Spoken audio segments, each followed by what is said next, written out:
There are paintings that don't just depict tragedy, they radiate it.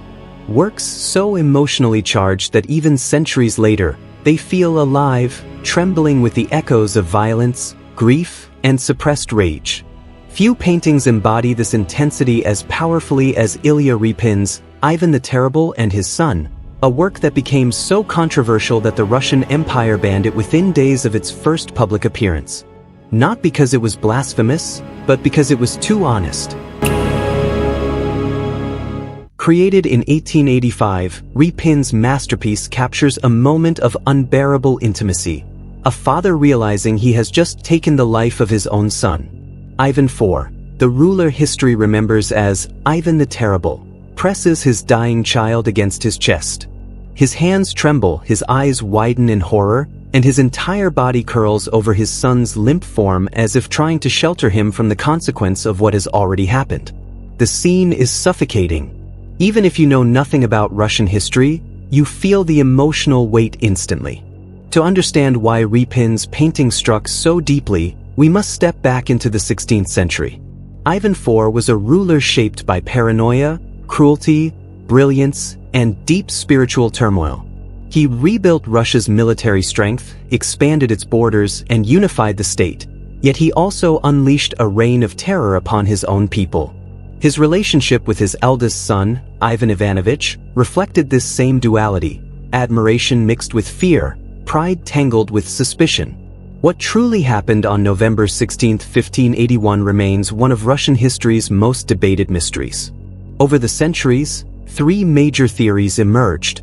The first theory begins with an act of brutality that had nothing to do with the son at all.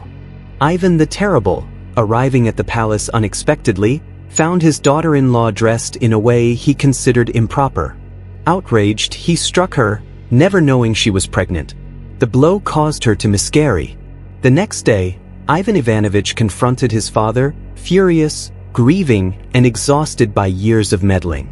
The argument escalated, and in a moment of blind rage, the Tsar struck his son on the temple with his staff, killing him instantly. The second theory claims no murder occurred. According to this version, Ivan Ivanovich simply fell ill and died, and the story of his father killing him was nothing more than a political rumor shaped by the Tsar's fearsome reputation. The third and most famous theory, the one that inspired Repin, suggests the tragedy unfolded during a heated discussion about military strategy. Ivan Ivanovich, determined to defend Russia's borders, begged his father to let him lead the army. The Tsar refused. The argument grew fierce. And then, with a single fatal swing, Ivan delivered the blow that would destroy them both. Repin chose this third version not because it was proven, but because it expressed a deeper truth: violence always devours itself. The father's authority becomes his torment. His rage becomes his hell. And in Repin's painting, that hell is painted across Ivan's eyes, wide, red, frantic, and forever fixed on the horror he has created. Interestingly, the inspiration behind Repin's emotional intensity did not come only from history. Just a few years earlier, Russia had been shaken by the assassination of Tsar Alexander II, a bombing that left the empire in chaos. Repin witnessed the aftermath personally: public executions, trials, and the brutal punishment of the conspirators. He carried those images with him. And when he painted Ivan the Terrible holding his dying son, he poured that trauma into the canvas. In his memoirs, Repin confessed that the violence he had witnessed in both Russia and Europe, such as bulls collapsing in blood-soaked arenas, shaped the devastating emotion of this painting. The process consumed him. He repainted Ivan's face repeatedly, trying to capture a look of terror so raw that it bordered on madness. Early sketches show a more restrained scene, but Repin pushed further and further into emotional realism until the father's expression seemed to vibrate with guilt and shock. Even the placement of the Tsar's scepter was deliberate. In sketches, Ivan holds it tightly, but in the final version it lies discarded on the floor, as if the burden of power itself has slipped out of his hands the moment he realizes what he's done. But while Repin's painting stirred intense emotion among viewers, its impact on the Russian government was something far more explosive. The authorities didn't just dislike the painting, they feared it. Within days of the exhibition opening, the imperial regime ordered the work to be removed and banned from public display. The official explanation was simple. It damaged the image of the Russian monarchy. A czar murdering his own son, on canvas, in vivid red, was not a story the government wanted circulating, especially at a time when political instability, assassinations, and revolutionary whispers were spreading across the empire. To them, Repin's painting wasn't merely art, it was a dangerous mirror. Behind the scenes, the figure leading the crusade against the painting was Konstantin Pobedonoscev, an ultra-conservative advisor to the Tsar and one of the most powerful voices of orthodoxy in Russia. He claimed the artwork was a fantasy designed to slander a sacred ruler. For him, it was irrelevant that the scene may have historical basis. What mattered was how it made people feel. And it made people feel that even the most powerful rulers could lose control of themselves, that royalty could be fallible, violent, and tragically human. That idea terrified the establishment.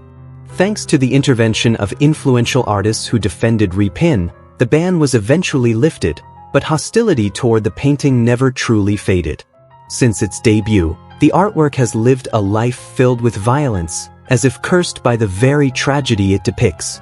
The first attack came in 1913. A man entered the gallery, approached the canvas quietly and then, without warning, stabbed the painting 3 times. When questioned, he insisted that the painting lied, that the event it portrayed never happened, and that he was protecting the honor of the Tsar. The damage was so severe that for a moment, it seemed the masterpiece might be lost forever. The tragedy deepened when the museum curator, upon hearing the news, took his own life in despair. The painting was saved only because Repin himself was still alive and managed to supervise its restoration. Even then, the scars left by the attack lingered, not only in the canvas, but in the legacy of the artwork. The second attack came a century later, in 2013. Another man slashed the painting repeatedly with a metal pole, screaming that Ivan the Terrible never harmed his son. The fury of the attacker echoed the same old denial, the refusal to accept that a beloved ruler might be capable of such brutality. Thankfully, the restoration team was able to repair the damage once more. It is almost poetic, almost chilling, that a painting about the tragic consequences of uncontrolled rage has itself been repeatedly attacked by enraged viewers.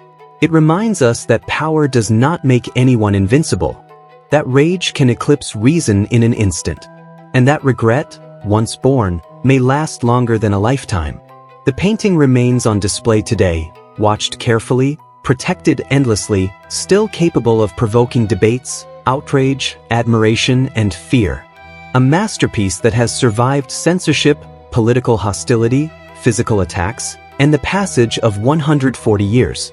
And even now, when you stand before it, Ivan's eyes still look alive. He still clings to his son. He still begs for forgiveness.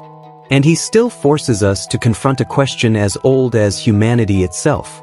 What happens when the greatest danger to a kingdom is its own king?